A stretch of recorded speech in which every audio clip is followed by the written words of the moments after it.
अ, हमें नींद आ क्यों रही है, हमारी बॉडी की नीड ऐसी क्यों है, पहले तो ये समझना है। तो हमें ये देखना होता है कि एक्चुअली कौन सी चीज़ है जो अफेक्ट कर रही है नींद को। तो जो लोग नींद की समस्या के साथ आते हैं, जैसे किसी को इंसोम्निया है, पूरी पूरी रात नींद नहीं आती करें, तो सोने से पहले कुछ ऐसी चीज़ें अवॉइड करनी चाहिए जैसे कैफीन इनटेक, चाय, कॉफ़ी, कोल्ड ड्रिंक, इस तरह की चीज़ें, चॉकलेट्स, ये एकदम सोने से पहले हम अवॉइड करें। क्योंकि होता क्या है, जब नींद नहीं आती है तो ज्यादातर लोग क्या करते हैं, दिन भर की घटनाएं सोचते हैं, अगले दिन का सोचते रहते हैं, या किसी से लड़ाई हुई थी तो उसने ऐसा क्यों कहा, मैं ये कह देता, मैं वो कह देता, ये सब चलता है दिमाग में, है ना। जी, जी। तो ये ओवर थिंकिंग की तरफ ले जाता है और इससे फिर आगे एंजाइटी होने के चांसेस होते हैं।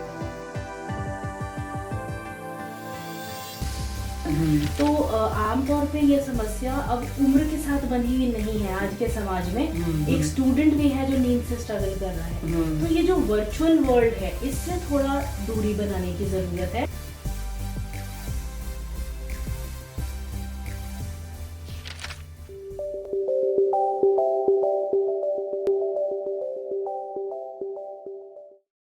नमस्कार दोस्तों, 91.2 NIVH हेलोदून पर मैं हूं आप सभी का होस्ट और दोस्त आरजे गौरव। दोस्तों, वैसे तो आप मेरी आवाज में एक एनर्जी महसूस कर रहे होंगे, लेकिन आज के इंटरव्यू को जो है एनर्जी से भरपूर करने के लिए हमारे साथ में मौजूद हैं हमारी खास एक्सपर्ट। लेकिन उन्हें बताने से पहले आपको आज का विषय भी तो बताना होगा। जी हाँ, आज का विषय है नींद के ऊपर। आज हम मना रहे हैं नींद दिवस यानी स्लीप डे। तो इसके ऊपर बात करने के लिए, नींद क्या है, नींद क्यों महत्वपूर्ण है, इन सभी सवालों पर चर्चा करने के लिए हमारे साथ मौजूद हैं हमारे आज के इस कार्यक्रम की खास एक्सपर्ट राशि भटनागर मैम। तो सबसे पहले मैम, आपका बहुत बहुत स्वागत है हमारे आज के इस कार्यक्रम में। थैंक यू गौरव, मैं बहुत आभारी हूँ कि आपने मुझे इनवाइट किया। जी, आभारी तो हम होने वाले हैं आपकी जानकारियों को लेकर के। इसी से सिलसिला शुरू करते हैं आज की बातचीत का। तो मैम, आपकी दृष्टि में नींद क्या है एक इंसान के लिए? नींद हम लोग बहुत कैजुअली इस्तेमाल करते रहते हैं ये शब्द, और जी। मोर और लेस सबको मालूम भी रहता है कि अभी व्यक्ति सो रहा है, जाग रहा है, और जब सोने की अवस्था में है तो वो नींद की अवस्था है। ये एक रेस्टफुल स्टेट है जो शरीर और मस्तिष्क दोनों को आराम देती है। हालांकि नींद के समय शरीर पूरी तरह से रेस्ट के मोड में होता है, लेकिन मस्तिष्क फिर भी काम कर रहा है, लेकिन एक पीसफुलनेस के दौर से गुजरता है जिसमें कि कॉन्शियस माइंड उतना एक्टिव नहीं होकर के सब कॉन्शियस एक्टिव होता है। और इस तरह से जो वो स्टेट है जिसके बाद हम रिजुविनेटेड फील करते हैं, उत्साही फील करते हैं, रिफ्रेश फील करते हैं, तो वो स्टेट को हम बोलते हैं नींद है। जी। नींद क्यों महत्वपूर्ण है किसी भी व्यक्ति के लिए? दिन भर के सारी एक्टिविटीज करते हुए हमारे शरीर में बहुत सारी टूट फूट होती है, हम बहुत सारा सोचने का काम भी करते हैं। नींद की अवस्था में भी सोच रहे हैं, लेकिन एक थकाने वाली सोच नहीं है, कोई प्लानिंग नहीं है उस वक्त, ठीक है। और शरीर में जो टूट फूट हुई है उसका रिपेयर करना जरूरी है। उसके अंदर जो भी टूट फूट है उसको वापस जगह पर लाने के लिए रेस्टफुल स्टेट में शरीर का होना जरूरी है। अगर हम हर वक्त चंचल हैं तो ये टूट फूट का रिपेयर नहीं हो पाएगा, और इस तरह से जो चीजें हैं वो डिटेरियोरेशन की तरफ चलती जाएंगी, वो और खराब होती चली जाएंगी। तो उसको करने के लिए ये जरूरी होता है कि हमें कुछ घंटे की नींद बहुत ज्यादा जरूरी होती है। मैम, एक आम इंसान को जो कि मतलब बिल्कुल आम व्यक्ति होते हैं, जैसे कुछ लोग फ्री होते हैं या घर बैठे जॉब कर रहे होते हैं, तो आम इंसान को कितनी नींद जो है लेनी चाहिए एक दिन में? एक तो ये तय होता है बॉडी की नीड से। हर किसी की जो बायोलॉजिकल नीड है नींद की वो अलग अलग है। आम तौर पे एक अडल्ट या जो वयस्क व्यक्ति है उसकी 7 से 9 घंटे का रेंज होता है। 7 घंटे तक अप्रोप्रिएट माना जाता है, किसी किसी में 9 घंटे तक। इससे ऊपर ठीक नहीं है, इससे ज्यादा और इससे नीचे ठीक नहीं है। लेकिन कुछ एक्सेप्शनल लोग हैं जिनका किसी किसी का 3 घंटे का भी साइकिल पर्याप्त है। तो ये हमारी बॉडी नीड होती है, और ये बायोलॉजिकली हमारे बायोलॉजिकल जो क्लॉक्स हैं वो बताती हैं टाइम के बारे में, कब सोना है, और हमारी जो रिक्वायरमेंट है वो भी हमारा शरीर बताता है। जो फर्क है, जो हमें कैसे पता लगेगा कि हमारी बॉडी की नीड क्या है, जब हम सो के उठें तो हम रिफ्रेश फील करें, रिजुविनेटेड फील करें, ये जरूरी है, थका हुआ फील ना करें। मैम एक मैं व्यक्तिगत अपने से ही रिलेटेड यहाँ पूछना चाहूंगा। मेरे साथ एक समस्या है कि मुझे कम से कम 4 से 5 घंटे जो है नींद आती है, और या तो वो बीच में खुल जाएगी उसके उस टाइम के बाद, पर्टिकुलर टाइम के बाद, या फिर अगर उसके बाद आ गई तो फिर वो इतनी ज्यादा आती है कि मतलब मैं अपने हर काम से या किसी न किसी उससे फिर लेट हो जाता हूँ। तो मुझे ऐसा क्या मतलब क्या चीज है, क्यों मतलब इतनी कम नींद अभी अभी से ही जो है, सिर्फ मैं 4 से 5 घंटे मुश्किल से सो पाता हूँ, नहीं तो फिर बीच में नींद खुलती है और मुश्किल मेरे लिए कि अब क्या कर सकते हैं, क्या ना करूं। तो ऐसा क्या है मतलब? आपको पहले तो ये देखना होगा कि ये जो नींद का खुलना है ये एक पर्टिकुलर टाइम पे ही हो रहा है हर दिन, या कोई कोई दिन अलग था जिसकी वजह से ऐसा हुआ। क्योंकि जो हम दिन भर में जो चीजें कर रहे हैं वो हमारे शरीर पर फर्क डाल रही हैं। तो कोई कोई दिन थोड़ा अलग तरीके का जाता है, जैसे कि बहुत ज्यादा अगर इंसान थक चुका है किसी दिन शरीर से भी, तो जब वो सोने लगेगा तो उसकी नींद वैसे नहीं आएगी जैसे हम सोचते हैं कि थक गए हैं तो बहुत गहरी नींद आएगी। वो उचटती है, वो रह रह के टूटती है। तो आपको पहले तो ये देखना होगा कि मेरा दिन भर का क्या रहा, क्या ये उसी दिन ज्यादा हो रहा है जिस दिन मैं बहुत थकता हूँ तब मेरी नींद टूटती है, और जब दोबारा आप सोते हैं तो वो रेस्टफुल वाला फेज तब आता है, शुरुआत में नहीं आता। तो हमारे जैसे नींद के भी ना फेजेस होते हैं गौरव, इसको हम REM और NREM बोलते हैं। तो REM होता है रैपिड आई मूवमेंट, और जो NREM है वो नॉन रैपिड आई मूवमेंट। ये फेजेस चलते हैं पूरी रात। शुरुआत होती है एक शैलो नींद से, जिसमें कि आप 15 मिनट के बाद नींद की स्टेट में चले जाते हैं। वहां आपका सबकॉन्शियस एक्टिव है और आप कॉन्शियस लेवल पे आप रेस्ट महसूस कर रहे हैं। ये REM से धीरे धीरे फिर आप NREM में जाएंगे। टोटल रात की नींद में जो भी 7 से 9 घंटे का जिसका भी साइकिल है उसमें 90 मिनट की NREM होना जरूरी है, नॉन रैपिड आई मूवमेंट। मतलब जो आपका आई का मूवमेंट है वो स्टेबल रहे। तो अगर आपका ये नहीं हो रहा है इसका मतलब आपकी नींद प्रॉपर नहीं हुई है। बाकी टाइम आपका REM होता रहेगा, ऊपर नीचे आता रहेगा। तो इस तरह से हमें मेंटेन करना होता है। तो इक्विपमेंट्स हैं जो ये सब मेजर करते हैं, लेकिन आमतौर पे हम अपनी अवस्था को देखते हुए ये बता सकते हैं कि मुझे रेस्टफुल नींद मिली या नहीं मिली। तो आप जब भी कहते हैं कि मेरी नींद टूट गई है बीच में, आप देखना जब दोबारा नींद आती है उसके बाद जब आप उठते हैं तो आप फ्रेश फील करते हैं कि नहीं? जी, कई बार ऐसा होता है कि बहुत अच्छा फील होता है उसमें। तो इसका मतलब आपकी वो नींद जो है उतनी देर में पूरी हुई है। तो थोड़ा गौर करना कि पिछला दिन कैसा था, और वो जो नींद आई वो बिना टूटे आई या बीच में टूटने के बाद आई। अगर मैं अपनी बात करूं तो आम दिनों में भी मैं, क्योंकि मेरा वही रहता है 1 से 1.5 घंटा वॉक करना, और कई बार अगर आधा पौना घंटा ज्यादा हो जाए या कम भी हो जाए तो प्रोसेस सेम रहता है। लेकिन अब कितने, जो आपने बताया था कि भाई आपको ये देखना है कि कितने टाइम में खुलती है, ये डिपेंड करता है मैं कब सो रहा हूँ। जैसे कभी मैं 10-11 बजे सो गया, आजकल बोर्ड्स हैं, PL हैं, रात को पढ़ते हैं, तो रूटीन बन गया कि भाई 12-1 बजे के बाद ही नींद आएगी। उस बीच में चाहे मैं सो जाऊं चाहे मैं फोन देख लूं, लेकिन मुझे 1 बजे के आसपास, 12-1 बजे के आसपास नींद आनी है। वो डिपेंड करता है मेरा, जितनी जल्दी मैं सोऊंगा उतनी जल्दी रात को नींद खुलेगी। अगर मैं 10-11 बजे सोऊंगा तो 2-3 बजे खुल जाएगी, और 12-1 बजे सो के भी क्या पता 5 बजे 6 बजे ऐसे भी खुल जाती है। तो ये आपका बॉडी नीड है।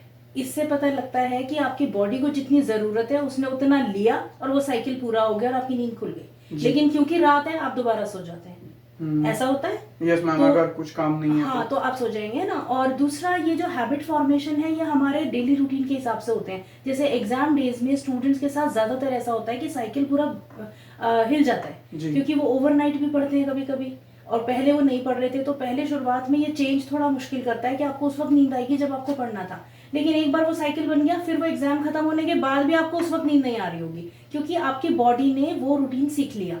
तो बायोलॉजिकली हमारा शरीर अडेप्ट करता है हमारी habits.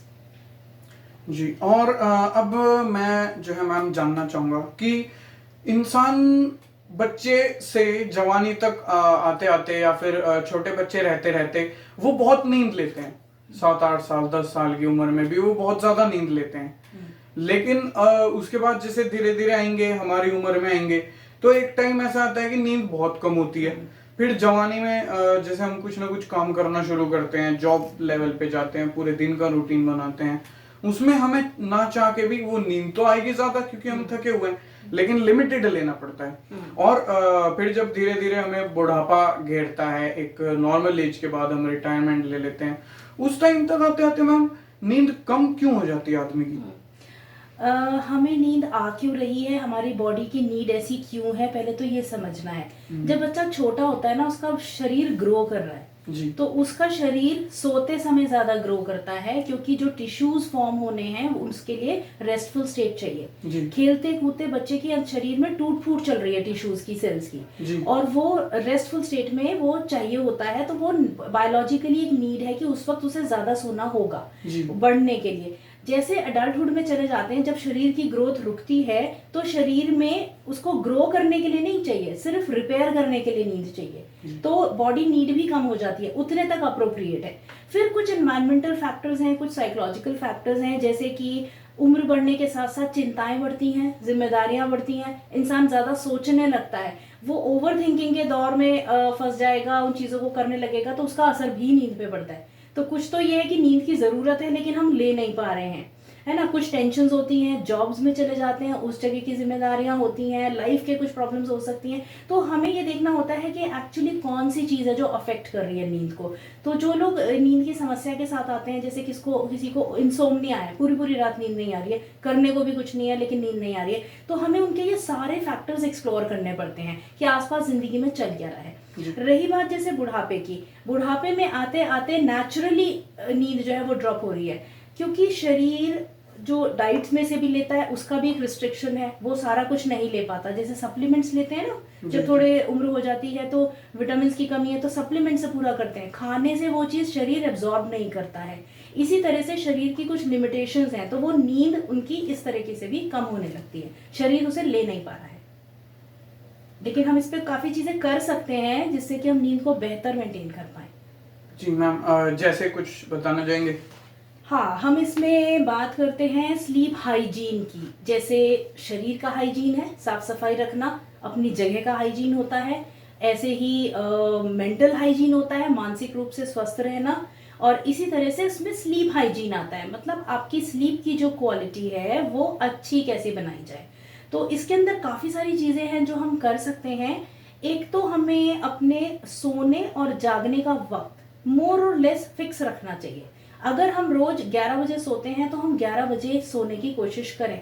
Once a while routine में कोई बदलाव होता है, आप कहीं जाते हैं, ओवरनाइट नहीं सोते हैं, वो उतना हार्मफुल नहीं है, लेकिन ये एक रूटीन ना बन जाए।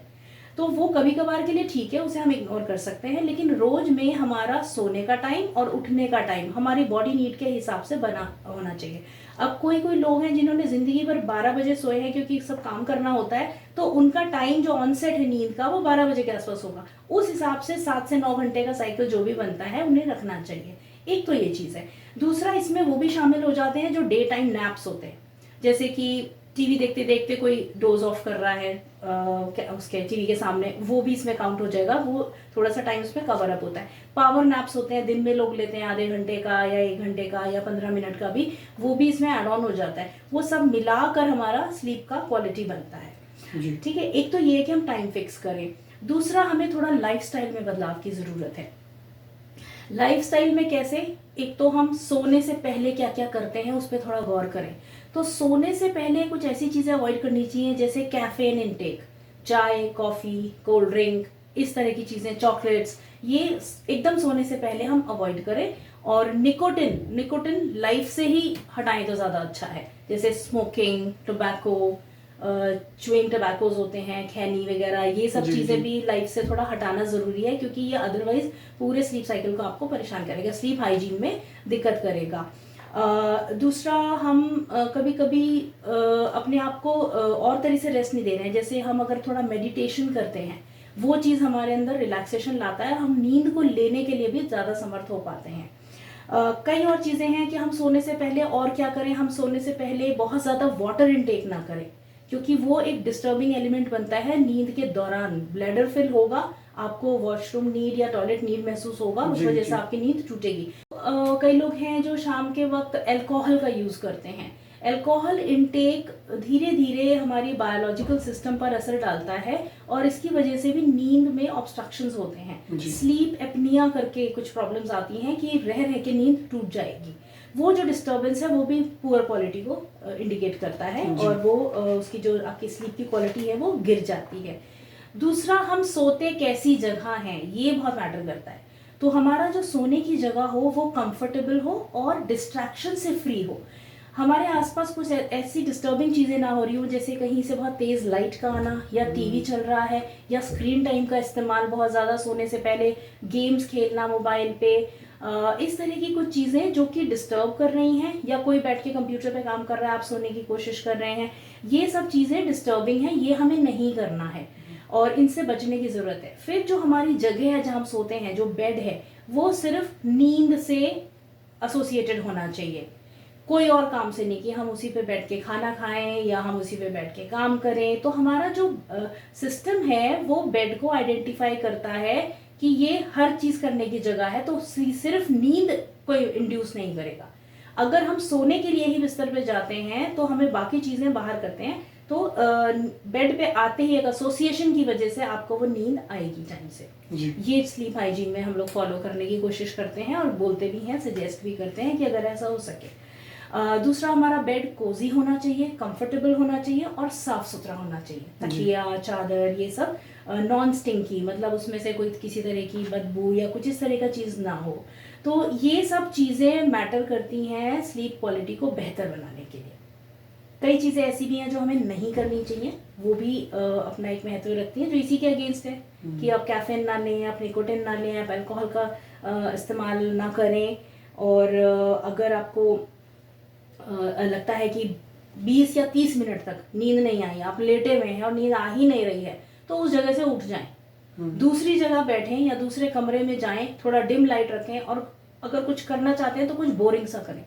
जब आप वो काम करेंगे तो आपको उठ के वापस बेड पे एकदम नींद आएगी और आप वापस आते हैं। तो हमें बेड पर ही वो टाइम सोचते हुए नहीं निकालना है, क्योंकि होता क्या है, जब नींद नहीं आती है तो ज्यादातर लोग क्या करते हैं, दिन भर की घटनाएं सोचते हैं, अगले दिन का सोचते रहते हैं, या किसी से लड़ाई हुई थी तो उसने ऐसा क्यों कहा, मैं ये कह देता, मैं वो कह देता, ये सब चलता है दिमाग में, है ना। तो ये ओवर थिंकिंग की तरफ ले जाता है और इससे फिर आगे एंग्जाइटी होने के चांसेस होते हैं। मैम, आपने कहा कि अगर हमें 15-20 मिनट, 25-30 मिनट नींद ना आए तो हमें किसी ऐसी जगह जाके कुछ बोरिंग सा काम करना चाहिए। तो मैम, मेरे लिए नहीं, लेकिन कई स्टूडेंट्स का ऐसा कहना होता है कि यार वो पढ़ाई से बोर होते हैं पढ़ाई करो, किताब उठाओ तो नींद आने लगती है ना, ऐसा कुछ है। तो उनके लिए तो मैम फिर ये पॉजिटिव पॉइंट हो सकता है। एग्जैक्टली, इसीलिए हम कहते हैं पढ़ो, नींद ना आ रही हो तो पढ़ने बैठो। टेक्स्ट बुक पढ़ेंगे तो बोरिंग होता है, नहीं तो आप फैंटेसीज भी पढ़ेंगे तो एटलीस्ट स्क्रीन टाइम से बेटर है, फोन वगैरह इस्तेमाल करने से बेहतर है आप किताब पढ़े, है ना। अगर नींद नहीं भी आ रही है, you are getting something good. और जो आप जब आप किताब पढ़ते हैं तो हमारी पलकें भारी होती हैं, थकती हैं, और उस वजह से नींद इंड्यूस होती है। दूसरा एक चीज और इसी के चलते मैं बताना चाहूंगी कि ये भी मैटर करता है कि हम जो दिन की रोशनी है वो अपने शरीर पे कितनी पड़ने देते हैं। जैसे धूप, है ना, अगर धूप डायरेक्ट नहीं मिल रही है तो हम बंद कमरों से जरूर बाहर निकले और किसी दिन की रोशनी वाली जगह पर थोड़ा वक्त रोज उसमें व्यतीत करें। उससे क्या होता है, शरीर में मेलाटोनिन जो नामक एक सब्सटेंस है वो बनता है, और वो एक बहुत अच्छा स्लीप इंड्यूसर है। वो स्लीप को बढ़ाता है, पैदा करता है, और आप बेहतर नींद लेते हैं क्योंकि शरीर आपका साथ देता है उसमें सोने के लिए। मैम, मैं थोड़ा सा पूछना चाहूंगा नींद की गोलियों के बारे में। कई लोग क्या करते हैं, नींद नहीं आ रही होती है, जो भी होती है, वैसे तो डॉक्टर्स मना करते हैं, लेकिन पैसे वैसे दे के उनको थोड़ा वो दिखा के नींद की गोलियां कई लोग तो बुढ़ापे की उम्र में लेते हैं, कई लोग यह है कि जवानी से भी, अच्छी खासी ठीक उम्र से भी वो नींद की गोलियां खा रहे होते हैं। तो ये नींद की गोलियां क्या मतलब इसका फायदा या नुकसान जो भी आप बताएंगी क्या है, या कितना वो हेल्प करती हैं, या क्या चीज को खराब करती हैं? हाँ, बहुत ही वैलिड पॉइंट है गौरव, आपने ये जो चीज पूछी है, क्योंकि इसकी दो चीजें हैं जो मैं इसमें बताना चाहूंगी। एक तो वो है जो प्रिस्क्राइब्ड होती हैं मेडिसिन, है ना, जैसे किसी को कोई मानसिक समस्या है या कोई शरीर से संबंधित समस्या है जिसमें उनको रेस्ट करवाना जरूरी है, वहां पर डॉक्टर्स लिख के देते हैं कि आप ये दवाई लो। कुछ चीजों की दवाई होती हैं जो साथ में नींद ज्यादा देती हैं, वो उनमें सेडेटिव्स होते हैं, वो उस वक्त की वो जरूरत है, वो जो डॉक्टर ने लिख के दी है वो उस वजह से दी है क्योंकि उसकी जरूरत है। लेकिन जो दूसरी बात आपने कही है कि लोग अपनी मर्जी से ले लेते हैं कि मुझे सोना है, मुझे नींद नहीं आ रही है, इसकी वजह जो हमें लगता है नॉर्मली जब हम लोगों से मिलते हैं, बात करते हैं, जो इस समस्याओं के साथ आते हैं हमारे पास, तो ये समझ में आता है कि it's very easy to take a medicine. आप जाइए, खरीदिए, लीजिए और एक अच्छे से नशे की स्टेट में आप आ जाते हैं और आप सो जाते हैं। बाद में आपकी बॉडी इम्यून होती जाती है उन दवाइयों से और बाद में आपको थोड़ी ज्यादा उन दवाइयों की जरूरत पड़ती है। पहले जो आप 1 गोली लेते थे वो 2 से काम हो रहा है। क्यों लोग ऐसा करते हैं? क्योंकि उन्हें दूसरे ऑप्शंस नहीं पता कि नींद के लिए हम दूसरी क्या चीज करें, और अगर पता है तो उनको लगता है ये ज्यादा एफर्टफुल है कि आप मेडिटेशन करें, आप डीप ब्रीदिंग करें, आप कैफीन ना लें रात को, आप स्क्रीन इस्तेमाल ना करें। ये सब करने में उन्हें ज्यादा एफर्ट डालना पड़ता है, जबकि गोली सिर्फ खरीद के खानी होती है। तो ये जो एक आलस है ना चीजों को करने का, ये भी हमें थोड़ा पुश करता है उन चीजों पे जो अनहेल्दी तरीके हैं चीजों को करने के लिए, नींद लाने के। तो हमें पहले तो ये समझना है कि क्या हम सही कर रहे हैं, क्या डॉक्टर ने ये चीज बोली है, क्योंकि डॉक्टर भी जैसा आपने कहा एक टाइम के बाद मना करते हैं कि हो गया बस, अब इसके बाद आप धीरे धीरे इसको कम करो, क्योंकि गोलियों के भरोसे नींद लेना एक नेचुरल तरीका नहीं है। जी। अब मैम ये तो फिर अब वो बात हो गई ना, कई लोग हावी करेंगे तो वो डोज उनको और बीमारियों में भी तो तकलीफ दे सकती हैं। बिल्कुल है, जाहिर है, और ये शायद वो लोग जानते भी हैं कुछ हद तक, पर जब तक कुछ सीरियस नहीं होता तो लोग सोचते हैं अरे हमारे साथ थोड़ी ना होगा, है ना, दूसरों के साथ होगा। तो ये थोड़ा सा समझने वाली बात है, इसे ये अवेयरनेस की चीज है, और आप किसी को भी सिर्फ सलाह दे सकते हैं, आप पकड़ के वो चीज करवा नहीं सकते। सबसे बड़ी दिक्कत ये है। तो ये एक अवेयरनेस जितना फैलेगी, और आई एम वेरी होपफुल कि जैसा आपका ये प्रोग्राम है और आप बहुत अच्छे से चीजें एक लेमैन के पॉइंट ऑफ व्यू से बताने की कोशिश कर रहे हैं, पूछ रहे हैं उस तरीके से, तो ये भी इसमें कुछ हद तक मुझे लगता है मदद कर पाएगा कि ये हमारे पास ऑप्शंस हैं और हमेशा दवाइयों पर ही जाना जरूरी नहीं है। तो एक जिनको दवाइयाँ दी जाती हैं, डॉक्टर्स देते हैं या जो अपनी मर्जी से ले रहे हैं, मैं उनको ये सलाह दूंगी कि आप एक्सपर्ट से मिलके बात करके फिर लें, समझें कि उसके नुकसान क्या हो सकते हैं। और मैम जैसे ये था मेडिटेशन वाला कि भाई इसमें लोगों को ज्यादा एफर्ट, उससे ज्यादा एफर्ट्स तो दवाई लाने में है, क्योंकि वो 1 रात 2 रात पहले परेशान होंगे कि हमें नींद अच्छी नहीं आई, और फिर वो डॉक्टर से दवाई लेंगे मुश्किल से, फिर वो उसको खा के एक ही दम वो ज्यादा नींद देगी, वो भी तकलीफ है। हाँ देखिए, ये जो एफर्ट है ये बिल्कुल सही कहा आपने कि पहले तो उनको लग रहा है डॉक्टर पे जाने, तो या तो उन्हें ऑप्शंस नहीं पता क्या कर सकते हैं, दूसरा जो चेंजेस है ना दवाई में तुरंत दिखेंगे, नींद एकदम आएगी, जबकि रोज मेडिटेशन करके धीरे धीरे आपका वो साइकिल और वो स्टेट बनेगा। तो वो पेशेंस नहीं है लोगों में कि हम रुकें और देखें हफ्ते बाद हमने ये जो प्रैक्टिसेस करी है इसका क्या असर हुआ। इमीडिएट जो रिजल्ट चाहिए ना, उसकी वजह से लोग ये शॉर्टकट्स अपनाते हैं। तो ये भी समझना है कि हमें थोड़ा सा रुक कर चीजों को करना होता है, थोड़ा वक्त देना होता है, तब जाके चेंजेस आते हैं। जी।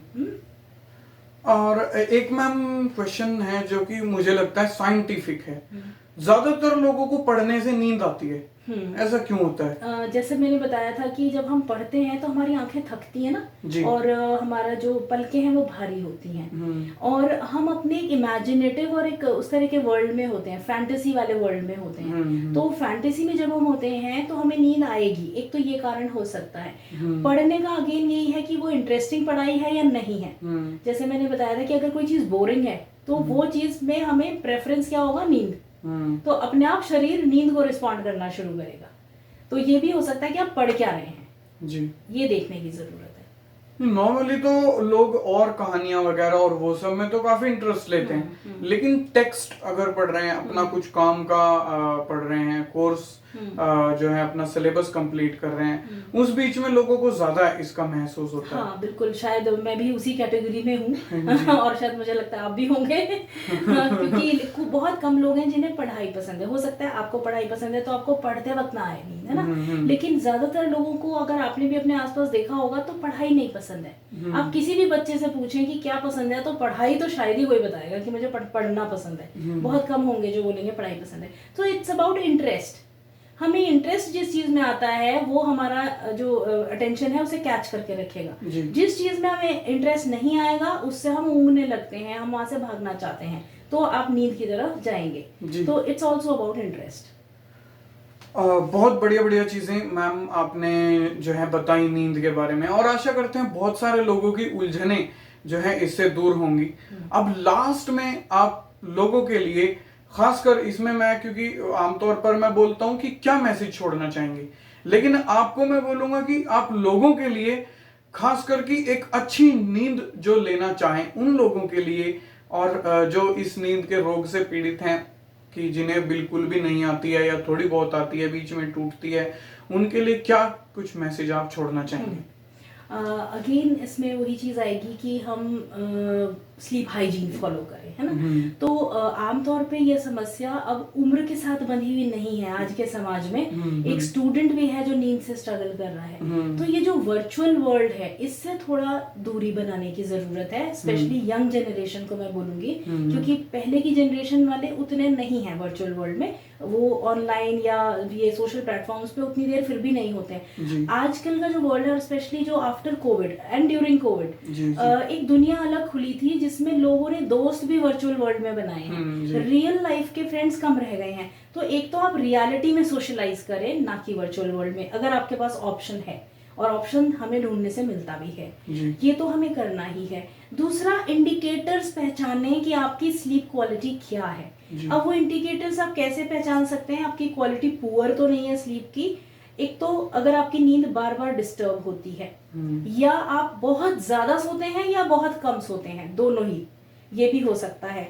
और आपके जो सपने हैं, क्या वो बहुत विविड ड्रीम्स हैं, वियर्ड हैं, अजीब हैं, या बहुत ज्यादा आते हैं, ये भी देखने की जरूरत है कि हमारे जो सपने हैं वो कितना फ्रीक्वेंट हमें याद रह रहे हैं, क्या वो हर समय हम सपने ही देख रहे होते हैं पूरी रात और लगता है सुबह हो गई और उठना है, तो इसका मतलब हम REM स्टेट में ज्यादा थे, रैपिड आई मूवमेंट स्टेट में। तो हमें non rapid eye movement state को भी लेना है जी। तो एक तो हमें ये देखना है कि हमारे संकेत क्या है, हमें कैसे पता लग रहा है।